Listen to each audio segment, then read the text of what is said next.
Salut! On est super content de vous présenter la saison 4 de J'ai fait un humain et il y a plusieurs nouveaux épisodes qui sont disponibles.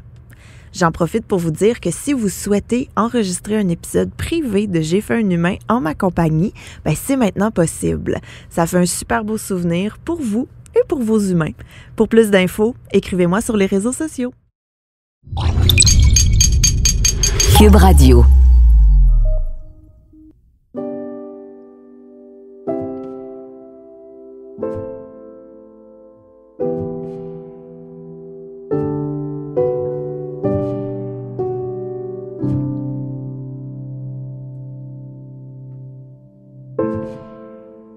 Salut, je m'appelle Gabrielle Caron. Vous écoutez J'ai fait un humain.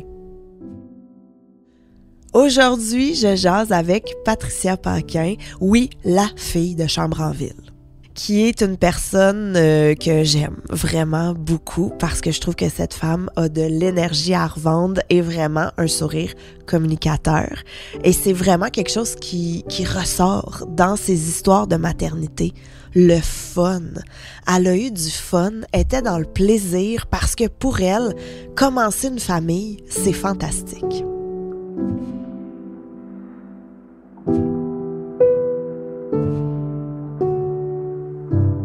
Là, tu as 3 enfants. Mm-hmm. Un qui est majeur. 21 ans, donc majeur aux États-Unis aussi. C'est super important, ça. Oui, on le souligne, hein? On Ouais. dirait à 21 ans. Même s'il est autiste, il sait ce que ça veut dire. Il sait que c'est important, Ouais. 21 ans, Ouais. partout dans le monde. Oui. OK? Et tes 2 petits, je me souviens que ta plus jeune, on était enceinte en même temps. Quel âge? 8 ans. 8 ans. Et ton milieu, à quel âge? Gabrielle a 12 ans. J'aime que tu t'es fermé les yeux pour te concentrer. Oui, parce que c'est ça. Tu sais, quand nos mères, ils se trompaient 8 fois de nom, on trouvait ça vraiment cave, puis on fait la même chose. Oui, c'est ça. Je dis on parce que je suis sûre que tu fais la même chose. La même chose. Des fois, je veux Ouais. chicaner mes enfants puis je dis le nom de mon chum. Fait que, tu sais, OK, moi, je dis le nom de mon chien. Fait que, c'est voilà, mieux. on est tous à la même place. Écoute, on va commencer avec ton plus vieux. OK.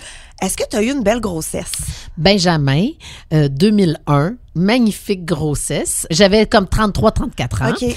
Et puis, magnifique grossesse, que du bonheur, rien à dire, plate de même. OK, parfait. Ben écoute, on va tout de suite aller à En plate comme ça? si tu veux. Oui, à l'accouchement. On va allons-y. tout de suite terminer. Merci, Patricia. Ça m'a fait plaisir à faire. Mais donc, l'accouchement, comment tu voyais ça? Tu sais, parce que c'était ton premier. Mais quand tu connais pas ça, tu es totalement dans l'inconnu. J'avais pas fait de cours de préparation à la grossesse mais une infirmière était venue à la maison parce que j'étais enceinte en même temps qu'une de mes copines, ma sœur Dominique, tout ça. Fait qu'on avait fait comme un genre de 5 à 7 pas de boisson, préparation avec l'infirmière. Mais sans plus. Fait que, tu sais, puis moi, dans ma grande innocence, j'arrivais avec peu d'informations, mais, et là, c'est très important, tout un bagage de baby story à TLC. Et j'ai tellement écouté cette émission-là. Pour ceux qui ne connaissent pas, finalement, c'est une histoire d'accouchement. On suit les mois de grossesse, un peu l'histoire d'amour, puis la journée d'accouchement, puis genre, ça finit, on est rendu à la maison, tout va bien. Oui. Alors moi, j'écoutais beaucoup, beaucoup ça. Donc, sans m'en rendre compte, ça a été ma vraie préparation parce que j'ai vu vraiment plusieurs profils d'accouchement. Je voyais qu'il y en avait qui criaient beaucoup, il y en a qui criaient pas, il y en a qui avaient l'air d'avoir mal, il y en avait qui avaient pas l'air d'avoir mal. Fait que je comprenais qu'il y avait quand même plusieurs profils dans lesquels je serais, ça je le sais pas, je le savais pas, mais je l'ai découvert bien rapidement. En fait, les contractions ont commencé pendant la nuit. Et j'ai réveillé mon chum de l'époque, mon ex, Mathieu. Je pense que j'ai des contractions. C'est quand même fascinant quand tu connais pas ça. Mais c'est ça que j'allais dire. Est-ce que tu savais que c'était des contractions ou t'étais juste comme, je suis inconfortable de faire une grossesse? Exactement à la date d'accouchement qu'on m'avait annoncée. Alors, tu te dis, il me semble que ça sonne des cloches. Et fait que j'ai attendu un peu, pris ma douche, appelé l'hôpital, attendé un petit peu. Fait que, tu sais, c'est seulement vers midi qu'on s'est rendu à l'hôpital Sainte-Justine. On a stationné la voiture. J'ai dit, tu sais quoi, on va faire une bonne marche. On a fait un gros tour de quadrilatère, tu sais, question d'être prête, là, puis qu'on me dise pas « retourne chez vous ». J'avais peur qu'on me dise « retourne chez vous ». Fait que là, toi, t'arrives là en contraction, puis tu dis hey, « on va pas rentrer tout de suite, on va aller prendre une petite marche ». Exactement. Mais tu sais, je sais pas, moi, je vais-tu avoir mal plus que ça? Est-ce que ça, c'est le summum du mal? Est-ce que... Tu sais, je suis totalement dans l'inconnu. Et là, moi, j'étais très, très, très préparée à dire épidurale. Fait que on m'avait dit, j'en retarde pas trop, tout ça. Fait que je l'ai dit rapidement. Fait que, tu sais, ça n'a pas monté vraiment beaucoup plus que 6, où je suis très résistante. Je sais pas. J'ai peut-être une super tolérance ou pas. Et là, moi, dans la vie, je suis vraiment tricheuse. Tu sais, moi, je vais toujours m'organiser pour arriver à mes fins. Alors, ce que j'ai fait, c'est qu'une fois qu'on m'a donné l'épidurale, tu sais, il laisse quand même la petite aiguille, tu sais, pour si on veut re-shooter et tout ça. Fait que là, ils ont passé le petit glaçon sur ma jambe pour dire « la sentez-vous » et j'ai dit « oui, je sens très bien le glaçon ». Fait qu'on m'a re-shooté encore. Fait que juste pour te dire que j'étais vraiment gelée. Fait que toi, tu voulais vraiment... Moi, je voulais rien sentir. Je voulais rien sentir, mais je le sentais pas, le glaçon. Là. Je disais que je le sentais, mais je le sentais pas pantoute. Fait que j'ai eu double dose. OK. Alors, moi, tout se passait plutôt bien. J'ai eu beaucoup de plaisir. Et je me rappelle que dans la chambre, c'était plutôt agréable. Mes souvenirs. Oui. Alors... on avait apporté de la musique, ça t'intéresse-tu? Ben oui, absolument. Est-ce que c'était sur CD? Parce que, tu sais, oui, 2001, c'est une autre époque. Là. Oui, c'était sur CD, puis il y avait ce qu'il fallait dans la chambre, je me rappelle. C'était quoi la musique? Alors, j'écoutais la trame sonore de La vie est belle. La vita est belle. C'était vraiment magnifique. Et puis, je trouve que ça va avec mon Benjamin. Il y avait quelque chose de léger. Même si c'est pour ceux qui n'ont pas vu le film, c'est le pire film de l'histoire de l'humanité, dans le sens que ça parle de l'Holocauste. C'est d'une tristesse, mais d'une grande joie aussi. C'est mon plus beau film à vie. Ben, vraiment, vraiment, vraiment. T'en parles, j'ai des frissons. C'est vrai que c'est un magnifique film parce que c'est un papa qui protège son enfant pour lui montrer que, ben non, c'est pas si pire, c'est un jeu, mais en bout de ligne. La guerre, les camps de concentration, puis tu sais, tout ça, c'est pour gagner des points, pour à la fin gagner possiblement un tank. Et c'est drôle maintenant que j'y pense, il y a quand même toute une analogie de vie aussi là-dedans, de vouloir dire, regarde, la vie est belle, on va t'accompagner là-dedans, puis la vie est un jeu. Hey, Gabrielle, c'est fantastique. J'avais jamais vu. Ça a pris 21 ans pour que je trouve vraiment la signification de cette musique-là. Et c'est avec nous que tu le fais. Formidable. Ben, puis je trouve que c'est aussi très représentatif du rôle de parent. Tout faire pour ton enfant. Tout, puis particulièrement pour Benjamin, qui a un trouble du spectre de l'autisme. Écoute, j'avais pas vu ça. Je vais appeler Mathieu tout de suite après pour lui raconter ça.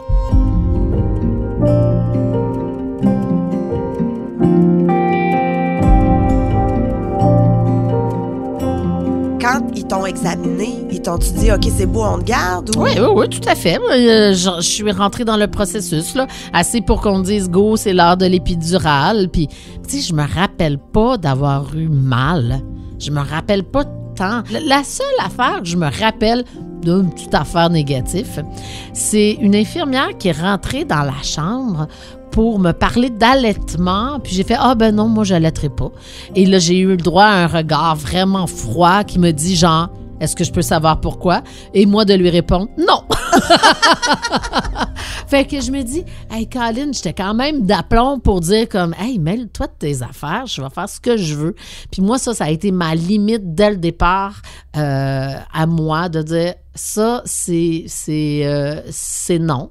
Puis tu viendras pas m'écœurer avec pour m'endoctriner. Puis non, c'était non. » Mais mon Dieu, hein, qu'on te fait sentir cheap. Je l'ai senti, là, tout le jugement dans sa face. Puis elle est ressortie, là, genre, elle a vraiment tourné les talons, puis elle est sortie d'une traite, là, puis elle me regardait vraiment comme si j'étais la pire mère au monde. Mais j'ai entendu chose que je n'étais pas encore. Non, mais j'ai entendu dire qu'elle a même démissionné après, là. Mais tu sais, c'est la seule affaire que je me rappelle de négatif.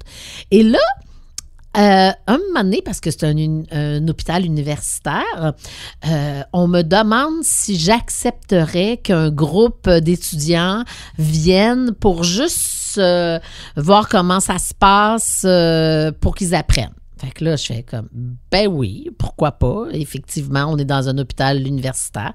Donc, arrivent 4, 5, 6 personnes. Et là, le médecin, donc, parle, explique, nanana. Et là, elle dit, ben, est-ce que vous permettez que Chose, un jeune homme, fasse l'examen pour qu'ils apprennent qu'ils apprennent un petit peu comment ça se passe. Fait que là, je fais OK. Puis là, lui, il a vraiment regardé, il a fait je peux. Tu sais, la fille de chambre en ville, j'ai le droit de tu sais, prendre ma main puis d'aller y tâter l'intérieur. J'ai senti qu'il y avait eu un genre de OK. Fait que là, il y va donc de son examen interne. Et puis c'est lui qui a fait, ben, je pense que c'est pas mal rendu là. Et c'est après ça qu'on a déclenché. Fait que là, toute la gang est sortie. Eux autres, ils n'assistaient pas, ça a l'air.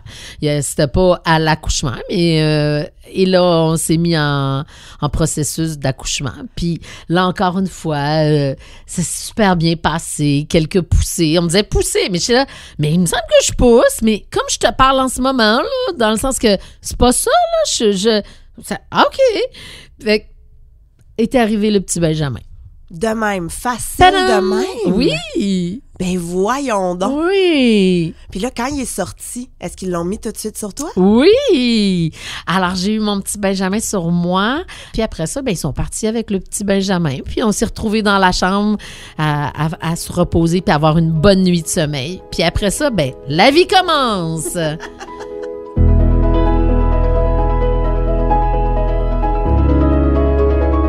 Quand ils ont mis Benjamin sur toi, là, ouais. Ça a-tu été un coup de foudre instantané ou ça a été plus long? Non, je l'ai aimé tout de suite.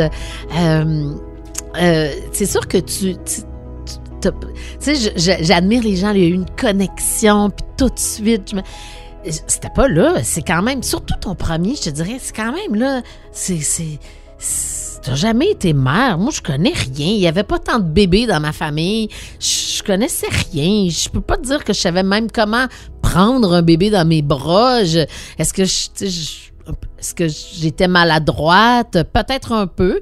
Tu l'apprends assez vite, merci. Mais donc, je l'aimais. Ça, assurément. Mais est-ce que c'était la grande connexion, le genre, non, amenez-le pas à la pouponnière, je veux le garder sur moi. T'sais, en plus, comme je te répète, je l'allaitais pas. Fait que, non, je me rappelle juste que j'étais contente. J'étais vraiment contente. Et puis, tu as mentionné que ton fils est autiste. Ouais. Moi, je suis curieuse de savoir, c'est à quel moment qui te l'ont annoncé? À quel moment j'aurais dû m'en rendre compte? Ou non, mais je vais t'expliquer pourquoi. Oui, j'aurais dû m'en rendre compte. Ben, en fait, non, j'aurais pas dû parce que tu connais pas ça, tu le sais pas. Mais Benjamin, je me rappelle que quand il buvait son biberon, il vomissait en jet, là, poltergeist, là, ça sortait comme si c'était un monstre. Puis il l'a fait plusieurs fois, jusqu'à temps qu'on nous dise, ben peut-être que vous en donnez un peu trop. Fait que, ben je dis, ben il boit, il a pas l'air à se plaindre, tout ça. Fait que on s'était mis à donner moins de lait, tu sais, les faire plus souvent. Puis effectivement, ça a aidé. Mais là, ce que je comprends, c'est que Benjamin, lui, il le disait pas. Lui, il le disait pas que c'était fini, là. L'autisme, c'est un trouble de la communication. Donc, lui, communiquer qu'il a plus soif, c'était pas dans ses options, même bébé. Ça, c'était le premier signe maintenant que j'ai le recul pour examiner la chose. Mais sinon, on avait une gardienne à la maison qui venait le temps que j'aille à Flash. Fait que moi, je travaillais à Flash de 2 à 7. Ça, j'étais pas là. Fait que, mets un peu de transport là-dedans. Puis, c'était toujours la même personne, une dame. C'était la gardienne d'Anne Dorval. Okay. Ben, pas de Anne, mais des enfants d'Anne Dorval, de Marc-André Coallier, qui avait pris, qui a été là pour la première année de vie de Benjamin. Et c'est elle, la première, qui a dit, il me semble que son regard est pas franc. Il ne nous regarde pas dans les yeux, qui est un autre grand signe de l'autisme. Et déjà au rendez-vous de 1 an, quand quand tu vas voir tous ces fameux rendez-vous prescrits dans l'agenda d'un enfant. Quand je suis allée voir le pédiatre, c'est vraiment lui qui, dans toute sa délicatesse, mais aussi dans les vraies choses, là, on n'était pas dans les œillères, qui a dit « Est-ce que vous savez ce qu'est l'autisme? » Puis là, ben moi, j'ai quand même 15 ans d'opération Enfant Soleil derrière la cravate, où on est allé dans toutes sortes d'endroits, dont des centres, justement, soit de répit, de dépannage pour des jeunes TSA, soit des trucs de jour où on les stimulait, tout ça. Fait que je connaissais ça, j'ai fait « Ah ouais, hein? » Puis là, on s'est mis dans le processus de l'examiner pour les 6 mois qui suivaient. Donc, qu'est-ce qu'il fait pas, comment il fait, qu'est-ce qu'il mange, comment il dort. On a tout noté. Et puis, ça a été rapide. Benjamin, il a eu son diagnostic avant 2 ans, ce qui est quand même très rapide. Fait que, puis après ça, ben c'est ça, on rentre dans le merveilleux monde de l'autisme, puis je dis qu'on apprend à la vitesse grand V. Ben, puis aujourd'hui, il y a un compte Instagram, puis il joue dans Stats. Exactement. Là. Exactement, puis il y a plus de followers que moi, Facebook et compagnie. Écoute, le monde de Benjamin sur Facebook, c'est vraiment, pour ceux qui vivent avec des enfants différents, autistes ou autres, je trouve que c'est une belle page positive qui montre que finalement, on peut inciter nos jeunes à faire bien plus qu'on pense puis qu'ils sont capables. Voilà. Tout à fait. Moi, je trouve que c'est absolument doux comme page. J'invite d'ailleurs tout le monde à aller le suivre.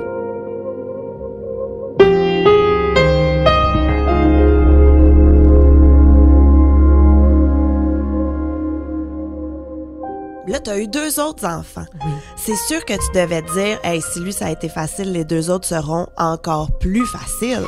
Alors, la première question, la première vraie question, c'est est-ce que mes enfants peuvent être autistes, les autres?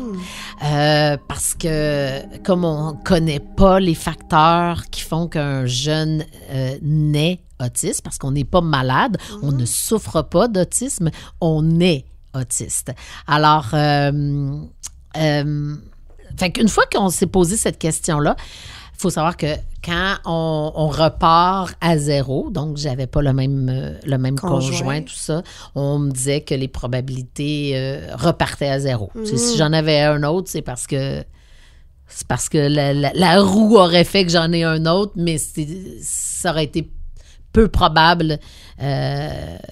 Par contre, avec le même papa, il y aurait eu des chances. Fait que tout ça pour dire que... Mais j'ai une autre question. Oui, vas-y. Mais est-ce qu'il aurait été capable de déceler l'autisme pendant que tu es enceinte? Non, c'est vraiment à la naissance. Puis même pas à la naissance. Il y en a qui reçoivent leur diagnostic à 20, 30, 40 ans. Il y a autant de formes d'autisme que d'autistes. Fait que, des fois, ça peut être non perceptibles, mais d'autres fois, ils sont carrément non-verbaux. C'est peut-être des fois associé à une déficience intellectuelle, encore aux couches. Fait que des fois, c'est comme full évident. Mais ça prend du temps. Ça prend du temps. On le sait pas tout de suite. Fait que encore moins dans le ventre. Mais tu vois, Gabriel, qui est né en 2010, considérant que l'autre est né en 2001, et quand même toute une... il y a plusieurs années qui ont passé. Puis, fait que là, je repartais à 0 parce que mon chum, lui, c'était son premier. Fait que pour lui, lui, il voulait suivre un cours de préparation à la naissance. Je suis là, ben non, pas besoin, ça sert à rien, moi, te le dire, moi, quand ça marche. Lui, c'était comme, il était un peu à bout parce que moi, j'étais tout le temps, ben non. Mais en même temps, il dirait qu'il y avait un côté sécure parce qu'il me voyait comme maman, comme, tu sais, quand il est arrivé dans ma vie, Benjamin, je pense, avait 4 ans, tu sais. Fait qu'il comprenait aussi quel genre de maman j'étais. Fait que, c'était accompagné de, elle me tombe ses nerfs et, wow, je suis rassurée, tu sais. Dans le fond, est-ce que tu t'es pas préparée de la même façon? Ben là, c'est parce que là, je suis plus vieille. Ouais. Là, je suis dans la quarantaine. Grossesse gériatrique. Grossesse gériatrique. Donc là, je suis toujours à Sainte-Justine, mais suivie par un médecin que je découvre à ce moment-là, Sandrine Vavran, qui, elle, est une Belge et qui est à Sainte-Justine, qui s'occupe les grossesses à risque. Mais c'est devenu une amie avec l'époque. Elle a aussi accouché Jessica Barker, qui est une copine à moi. Alors, elle est devenue notre amie. Fait que là, elle était là, mais bon, je ferai pas l'accent français, mais vous comprenez. Elle disait, en Europe, vous seriez même pas considérés comme des grossesses gériatriques parce que ça n'a pas de sens. C'est pas ça une grossesse à risque, du moins, tu sais. Mais bon, alors, j'étais quand même une grossesse à risque.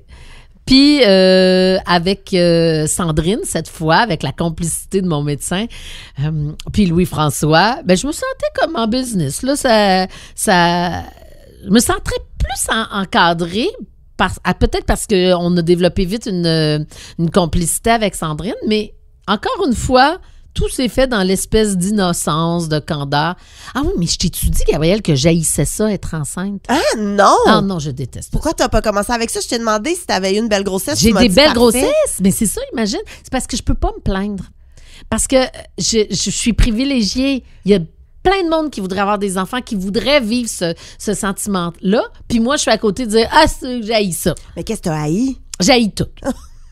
J'haïs tout. À partir du moment où je suis enceinte, j'ai le goût de pleurer. Je suis même sûre que ça vient chercher une hormone un peu dépressive chez moi. Je dis un peu parce qu'encore une fois, je vis et j'ai du plaisir. Mais, tu sais, je suis pas la même. Je suis pas la même personne. Puis Louis-François, il l'a compris quand j'ai commencé à avoir mes contractions puis que le sourire m'est revenu d'en face. Puis que j'ai fait « Je m'en vais accoucher, je m'en vais accoucher. » On l'a dit, c'est comme « Hey, enfin, c'est terminé. » Puis il fait « OK, t'aimes vraiment pas ça, là. Tu sais, la fille qui s'en va en chantant. » C'est comme, ça n'a pas de sens. Mais est-ce que c'est l'inconfort physique? Est-ce que ouais, c'est... la perte de ton corps, la perte de ton... le côté restrictif, le sentiment de pas bien-être, tout ça, là. Ah ouais, pourtant, moi, de la façon que t'en parlais, j'étais comme, c'était fantastique, t'as full aimé ça. J'ai tout aimé ça. Tu sais, je prenais juste assez suffisamment de poids, mais pas trop non plus. Donc, je me trouvais sexy. Tu sais, c'est beau, un gros ventre, tes hanches, les seins. On dirait que toutes mes rondeurs, là, ils prennent encore plus de sens. Je me trouvais super belle. J'aimais ça. Moi qui porte pas tant du linge moulant dans la vraie vie, quand j'étais enceinte, j'adorais ça. Mais tu sais, c'est ça. En même temps, j'avais tellement hâte d'aller magasiner puis m'acheter du vrai linge, puis le maudit linge lettre de femme enceinte. Oh. C'est vrai que c'est un peu quétaine par moment. Et là là. Et là là là là. OK, donc, t'as pas aimé être enceinte, mais ça a quand même bien été. Bien été.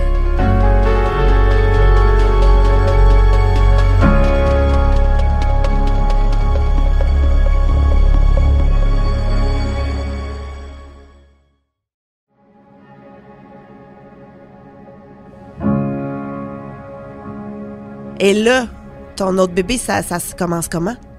Je commence à avoir des contractions à la maison pendant un souper avec des amis. Puis, tout le monde est bien chill. Même mon chum, c'est son premier... tu sais, au départ, il nous avait dit que c'était une fille qu'on allait avoir. Puis mon amoureux était super content jusqu'au moment où on arrive à une autre échographie et qu'ils disent que c'était un gars. Et mon chum s'est levé, là, comme si on était au Canadien, là, à la finale de la Coupe Stanley, puis il venait de compter un but en supplémentaire. Il s'est levé, là. Yes, yes, yes! Là, je le regardais, je disais, c'est pathétique. Il m'avait dit qu'il était content, mais dans le fond, il n'en voulait pas pantoute de fille. Il voulait un gars. Hey, il était heureux. Puis moi, j'étais plutôt... sérieusement, j'avais pas trop d'émotions face à un gars ou une fille. Fait que, tu sais, j'étais pas déçue. J'étais juste comme, qui est pathétique. Il m'a vraiment fait à croire qu'il aimait ça. Fait que, toujours est-il que... Au souper, prenez-vous le temps de finir de manger? Oui, ben là, ça commence lentement, là. Ils finissent leur souper. Moi, je suis couchée sur mon divan, puis je participe aux conversations. Je vais même me coucher, là, parce que c'est vraiment trop espacé, là. c'est pas du tout inquiétant, là. Alors, au petit matin, on se lève et puis, tu vas prendre ma douche, prépare mes affaires. Là, François appelle sa maman pour qu'elle vienne chercher Benjamin, qui était chez nous à ce moment-là. Fait que fallait s'occuper qu'il soit pas tout seul. Fait que tout ça se met en place. On s'en va à l'hôpital. Et là, j'arrive à l'hôpital. Je demande de prendre un bain. J'avais pas fait ça l'autre fois, mais j'ai bien aimé ça. Je te dirais que là, j'étais plus à un 6 tout de suite. Ah, OK. Plus que, tu sais, on dirait que là, j'avais une douleur, mais c'est une douleur le fun. Ah parce que je vais enfin accoucher. Fait que, tu sais, je suis pas dans la détresse. J'accepte mes contractions. Je suis dans le bain. Pendant que mon chum est à côté, puis il mange son sandwich, puis il boit de la liqueur, alors qu'il boit jamais de liqueur de sa vie. Tu vois? Fait que là, en sortant du bain, j'ai dit, je pense qu'on va demander l'épidural, qu'est-ce que t'en penses? Alors, l'épidural, est-ce que vous sentez la petite glace? Je dis à Sandrine, ben non, je la sens pas. J'y avais compté, fait qu'elle a bien ri. Est-ce qu'elle t'a piqué une deuxième fois? Ben non! Elle fait, tu me feras pas ça, hein? Fait que... fait qu'on rigole encore. Dès que t'as l'épidural, moi, ça me knock, là. C'est pour ça que je prends pas de drogue, parce que, sérieux, moi, ça... Tout ça, là, je ressens les effets en 3 secondes et quart. Fait que je suis tout de suite dans le plaisir, la joie, le bonheur. Est-ce que tu écoutes de la musique? Oui. Très bonne question. Je m'en allais là. Gabrielle, j'écoute Jack Johnson. Jack Johnson, et là, on est vraiment dans la musique feel good, musique, tu sais, chanteur et d'Hawaï, c'est ça, le petit bon. C'est toute la feel good musique, là, vraiment, et ça va bien avec mon Gabriel à moi. On dirait que ça va bien avec sa personnalité de garçon pas compliqué. Pas longtemps avant d'accoucher, je commence à avoir vraiment faim et vraiment soif parce que là, ça fait longtemps que j'ai pas mangé. Fait que est-ce que c'est possible de boire un petit quelque chose de rien du tout? Fait que Sandrine, oui, tu peux prendre un petit, mais pas trop, hein? Fait que je me prends une mini gorgée et j'ai mal au cœur. Et c'est à ce moment que j'ai besoin du petit haricot. C'est quoi le petit haricot? Tu sais, la petite forme d'haricot dans laquelle tu vomis. Pour vomir! Ah, toi, tu faisais ça élégamment. Moi, je dis... Ah oui, hein, c'est ça. Toi, t'es allé commando? On y va, là. Oui. On y va. Mais, fait que là, tu demandes le petit haricot. Ta mini-gorgée t'a fait vomir. Ouais. Ben là, qu'est-ce que ça fait quand t'as des contractions de vomissement à ton ventre? Ça fait comme popper la tête de Gabriel. Et là... Sandrine et Louis-François sont tout seuls. Il n'y a pas d'autre monde, il n'y a pas d'infirmière, il n'y a rien. Fait que là, elle fait « Ah bon, je savais que tu allais me faire ça! » Et là, moi, je riais. Là, je ris. Qu'est-ce que ça fait? Ça fait travailler le ventre. Elle était « Mais attends! » Mais là, c'est mon chum qui met les gants à Sandrine. Fait que les deux sont crampés. Je suis crampée. Et là, le monde arrive, tout ça, mais il est sorti, là, tout le monde riait. Fait que ça a été très drôle, encore une fois. Mais ça a donc bien été rapide. Oui, lui, il a popé, là. Paf! Ah, en riant, j'aime donc bien ouais, ça. Ça commence par un vomissement, mais l'histoire est plus cute quand je dis en riant. Et Gabriel tout de suite sur moi. Mais j'avais envie qu'il aille vite voir son papa, parce que, tu sais, c'était son premier. Puis, tu sais, on le sait, il voulait un gars, là. C'était tellement beau. Il était assis, il faisait déjà du pot à pot. Et c'était... tellement merveilleux, là. Moi, j'étais vraiment touchée. Puis là, ils ont fait comme... j'avais des frissons. J'avais comme attrapé probablement un petit coup de froid, là, je sais pas trop quoi. Fait que je me suis mis à frissonner. Fait que là, il fallait qu'il gère un petit peu mon petit frisson. Puis Gabriel aussi, là. Fait que je pense qu'on avait comme attrapé un petit quelque chose. Fait qu'ils l'ont amené à la néonatologie. Oui, bravo! Ouf, je te laisse le temps avant d'intervenir. Oui, néonatologie. OK. Fait que c'est Louis-François qui est parti avec. Il dit, écoute, je marchais là comme si je tenais un seau d'eau là, rempli à ras-bord, là, tu sais, tellement lentement. Là. Puis il l'a apporté jusque là-bas. Mais là, il fallait qu'il pique son petit pied pour lui donner le petit médicament. Et il n'arrivait pas à trouver la petite veine. Puis tout ça marchait pas. Et la mère à Louis-François est arrivée à ce moment et elle a fait « Hey, ça suffit! Trouvez-moi quelqu'un qui sait faire la job. » Là, le vrai service là, avec le nom néonatologie écrit dans le dos sont arrivés. Et on s'est tous retrouvés dans la petite chambre. Elle nous avait amené des bonnes soupes chaudes, la bouffe, une petite glacière. Benjamin qui était venu avec elle voir son petit frère. Mais comment, justement, s'est passée la rencontre entre ton aîné et ton plus jeune? Alors, là, je t'ai parlé de 2 symptômes de l'autisme. Un autre symptôme de l'autisme, c'est avoir peu d'intérêt envers ses pairs. Fait que lui, il a plus d'intérêt avec quelque chose, des pitons, la télé, le lit qui monte puis qui descend, que d'un bébé. Mais j'ai quand même une belle photo où il regarde. Là. Tu sens qu'il y a quand même une certaine curiosité, là, mais pas mal. Ça s'est pas mal arrêté. Là. Mais genre, je le revois parce que c'était le soir. Je le revois qu'il est arrivé à l'hôpital en petit pyjama. Puis, c'était toujours cute. C'est vraiment mignon. C'est lui qui a trouvé le nom de mon... Ben, en fait, on lui a donné le choix de 4 noms. C'était quoi les 4 noms? Gabriel, Laurent, Léonard, qui est le nom du grand-papa à Louis-François, et Olivier. Puis c'est Benjamin qui a décidé que ça allait être Gabriel. Et j'ai souvent pensé que j'ai toujours fait une image avec l'ange Gabriel qui allait aussi veiller sur mon beau Benjamin. Parce que tu sais, en même temps, la fratrie, quand tu as un enfant différent, tu te poses beaucoup de questions pour le futur. Tu sais, tu te dis, bon, son papa, moi, bon là, c'est sûr que il y a Louis-François, il y a toute il y a la blonde de mon ex aussi. Il y a de plus en plus de monde, mais je me dis, tu sais, la fratrie va être super importante aussi. Fait que ça m'a toujours fait plaisir de penser qu'il avait choisi le nom Gabriel comme si ça allait être son ange. Oh, c'est tellement beau! Ouais. Mon beau Gabriel. Puis, tu sais, je fais toujours des blagues. Je fais, Gabriel, tu sais, plus tard, Benjamin, là, tu vas t'occuper de ses affaires. Toi, tu vas checker ses chiffres, là, s'il a besoin de quelque chose pour payer ses loyers ou ses... Tu sais, toi, tu vas t'occuper de ce volet-là pour lui donner un petit coup de main. Puis là, je niaise ma fille. Je dis, toi, tu vas veiller à ce qu'il ait les cheveux propres, coupés. Tu vas y acheter du linge. Il lui a rappelé un moment donné que, tu sais, les besoins essentiels. Puis là, son papa vient d'avoir un autre petit garçon. Fait que ça aussi, ça fera un autre... Vous y trouverez un job. Oui, là. on va y trouver une job.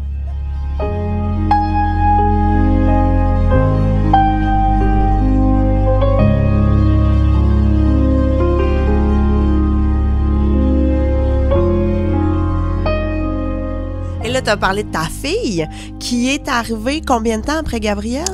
Alors, Florence a 8 ans, Gabriel 12, donc 4 ans plus tard. Fait que là, on s'entend que j'ai 46 ans. Là. Eh oui! 46 Ça, ans. c'est une vraie grossesse gériatrique en Europe? Elle n'était pas plus inquiète. Okay. Sandrine n'était pas plus inquiète. Tout va bien. Tu sais, elle surveille la santé globale de la maman, de l'enfant. Puis, tu sais, encore une fois, une super grossesse. Là, on m'a fait passer c'était un nouveau test là, pour la trisomie. Puis là, il envoie ça. Ça a pris un petit bout de temps. Et on a reçu un message texte nous disant que les résultats étaient arrivés. Fait que là, Louis-François... un téléphone. Louis-François, il dit, est-ce que c'est possible en même temps de savoir? Parce que là, tu as vraiment tout le portrait global, même si ça fait genre 13-14 semaines. Là, c'est vraiment tôt. Là. Tu le sais vraiment, vraiment vite. Et là, il dit, est-ce que c'est possible de savoir si c'est un gars ou une fille? Elle dit, nous n'avons pas le droit de vous donner cette information parce que il y a plusieurs personnes qui se servent de cette information-là pour faire des interruptions de grossesse si c'est pas ce qu'ils veulent. Fait que, en tout cas, je sais pas si ça a changé, là. Et puis là, notre médecin était en France, est allé voir en Europe pour aller voir sa famille, tout ça. Fait que là, Louis-François l'a texté, puis là, elle a fait la demande. Fait qu'on a reçu juste une fille, that's it, that's all, par texto. Puis c'était le jour du mariage du frère à Louis-François. Fait que, tu sais, on était tous beaux puis tout ça. Fait que là, il m'a juste montré le texto. Puis là, j'ai été très émue parce que moi, j'ai toujours pensé que c'était pas très grave. Mais là, tu sais, j'avais quand même 2 gars. Fait que j'étais comme super émue. Je me disais, ben mon Dieu, quelle belle conclusion à cette belle aventure de famille. J'étais vraiment contente. Puis on s'en est dans un mariage avec la famille, les amis. Puis il faut savoir que moi...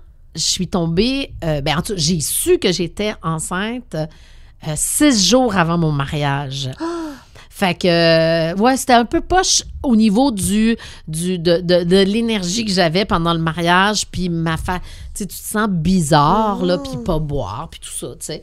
Fait que, tu sais, ça, c'était le petit côté un peu bizarre quand je me suis mariée, mais moi qui ai toujours attendu le 3 mois officiel à chaque fois, bien là, cette fois-là, tout était trop beau pour pas l'annoncer, comme dans les films, quand on a fait le toast puis qu'on s'est adressé à à tous nos amis. Bon, on l'avait dit à nos parents, là, quand même. T'sais, on a dit, ben là, malheureusement, il manque un invité qui a pas pu se présenter aujourd'hui, mais qui va arriver un petit peu plus tard. Et là, ça, c'était Louis-François qui disait ça. On s'était préparé un texte. Puis moi, je disais genre, ouais, on va juste le savoir dans 9 mois. Puis on sait pas encore si c'est un gars ou une fille. Et là, tout le monde a fait, wow! Tout le monde s'est levé. C'était la folie. Il y en a une majeure partie qui devait se dire dans leur temps, oh mon Dieu, elle est donc bien vieille pour avoir un enfant. Mais ça, eux autres, ils me l'ont pas dit. Mais tout ça pour dire que c'était magnifique. Là. C'était vraiment, vraiment magique. Et là, c'était donc au mois d'août. Ça, c'est fin juin. Fait qu'on l'a su un mois plus tard que c'était une petite fille. Ouais.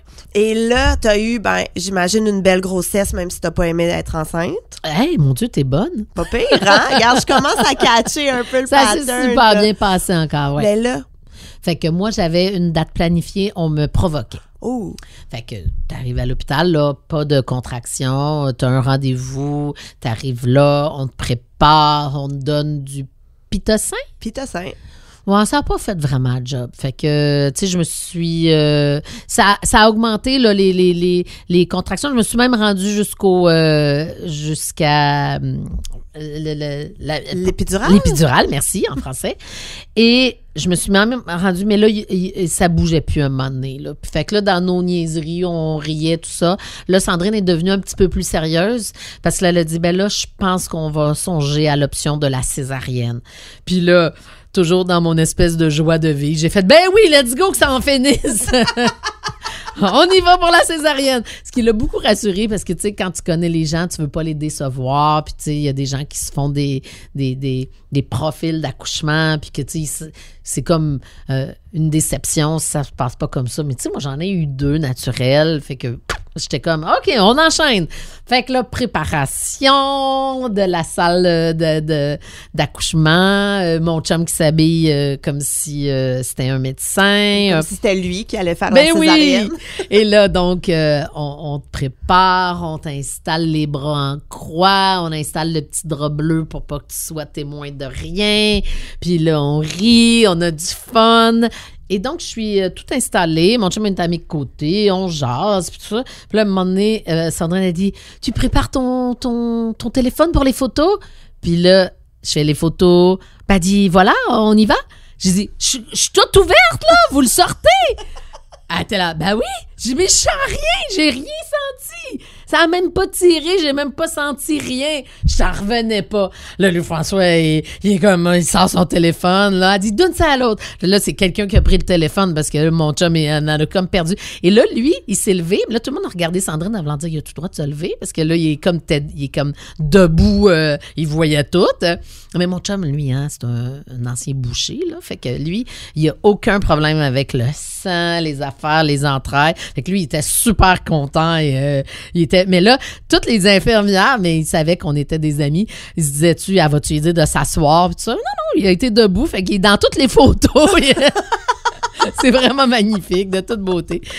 Fait qu'il a tout vu ça, la petite sortie. C'est vraiment beau aussi, c'est le fun. Puis là, ils te le mettent d'en face là, quand elle accouche. Là, c'est comme, non, là, c'est un peu intense. Là. Ouais, est-ce que tu peux la prendre? Ben non, parce que là, t'étais attaché, parce que t'étais encore éventré. Là, fait que là, ils veulent te la montrer, mais tu sais, je veux dire, tu l'as d'en face. Attends une minute. C'était grotesque. Fait qu'elle est partie parce que là, ils doivent tout faire ce qu'ils ont à faire. Puis moi, c'est surtout moi. Là. Il faut que ils me fassent une belle. Ils me laissent pas de même. Il faut me faire une belle cicatrice. Et là, j'avais amené du champagne. Fait que là, on a bu un petit peu de champagne. Dans la salle d'opération? Non, juste à côté, la salle de réveil. OK. Mais finalement, j'en ai pas bu tant parce que finalement, c'est pas tant le fun de boire du champagne quand t'es comme semi-buzzé, là, tu sais. Fait que c'était juste pour dire. Puis comment s'est passée ta vraie rencontre avec Florence, tu sais, quand t'as pu la prendre, la Mais bercer? là, tu sais, t'as toute l'espèce d'âge, d'habitude, de la sécurité. J'étais tellement bien. J'adore le 2-3 jours que tu es à l'hôpital dans ta bulle, puis parce qu'il n'y a pas tant de monde qui viennent nous visiter à l'hôpital là, par choix aussi. Tu vois, on est comme dans notre petite bulle. C'est magique. Moi, j'ai beaucoup aimé ces moments-là où tu es collé, où elle fait dodo dans ton lit d'hôpital. Là, puis, ouais, j'ai beaucoup aimé ça. Même mon beau Benjamin, mon beau Gabriel, quand ils l'ont rencontré, là, tu sais, là, Gabriel, il avait 4 ans, là, il l'a aimé tout de suite, chose que je lui rappelle souvent quand il s'ostine. Je dis, vous vous aimiez quand vous étiez petit, pouvez-vous, s'il vous plaît, revenez-en. Puis là, Benjamin, qui était plus vieux, lui, était chez son papa quand elle est née. Fait que quand il est arrivé, on était déjà à la maison. Puis que, tu sais, là, il l'a pris, mais tu sais, comme plus habitué, plus déposé. C'était des beaux moments, ouais. Ta famille était complète.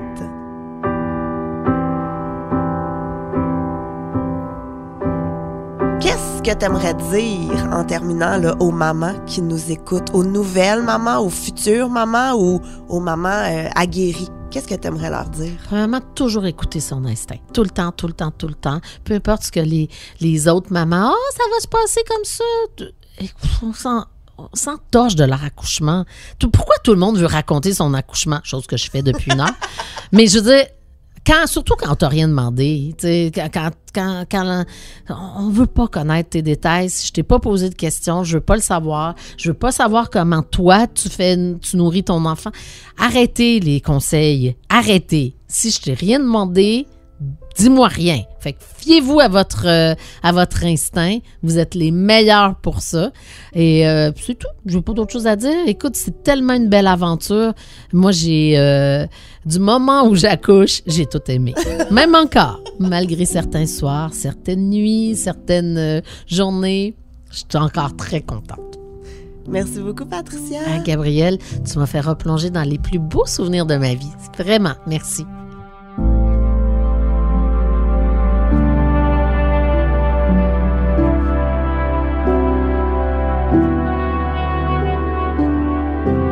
À l'animation, moi-même, Gabrielle Caron. Montage et réalisation, Anne-Sophie Carpentier. J'ai fait un humain est une production de Cube Radio.